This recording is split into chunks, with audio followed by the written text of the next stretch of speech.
Ada kabar gembira nih buat kalian yang nungguin vaksin Nusantara kapan bisa digunakan.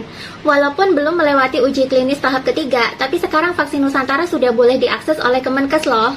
Menurut update berita dari media Pikiran Rakyat, warga negara Indonesia yang berminat menggunakan vaksin Nusantara sudah bisa mengaksesnya.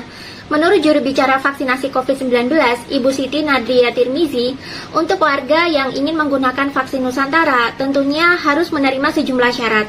Sebelum disuntikkan ke tubuh penerima vaksin, warga harus memahami dulu segala resiko dan efek samping yang bisa ditimbulkan oleh vaksin Nusantara ini.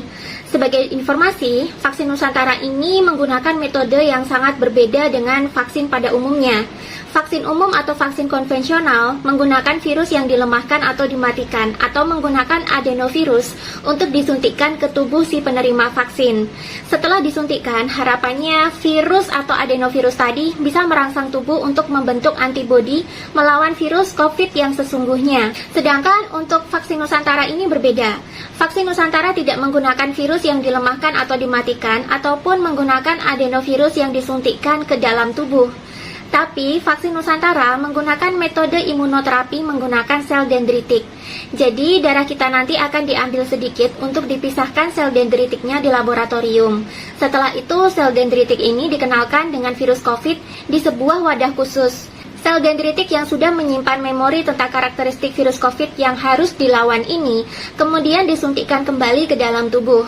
Sel dendritik ini nantinya akan mengajari sel-sel dendritik lainnya dan merangsang antibodi dan daya proteksi terhadap virus COVID yang memasuki tubuh. Metode imunoterapi menggunakan sel dendritik ini awalnya digunakan untuk terapi pengobatan kanker. Namun dengan teknologi yang diriset oleh Dr. Terawan yang bekerja sama dengan perusahaan biomedis Amerika Serikat Aivita, terapi sel dendritik ini akhirnya bisa digunakan untuk melawan virus COVID-19.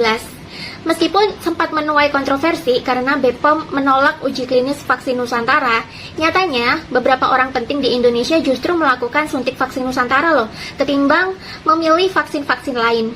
Beberapa orang yang memilih vaksin Nusantara, diantaranya ada Ibu Siti Fadila Supari, mantan Menkes era Presiden SBY, Kepala Staf Kepresidenan Jenderal Muldoko, Anang Hermansyah dan Ashanti, beberapa relawan yang dikomandani Dahlan Iskan, dan anggota DPR Adian Napitupulu.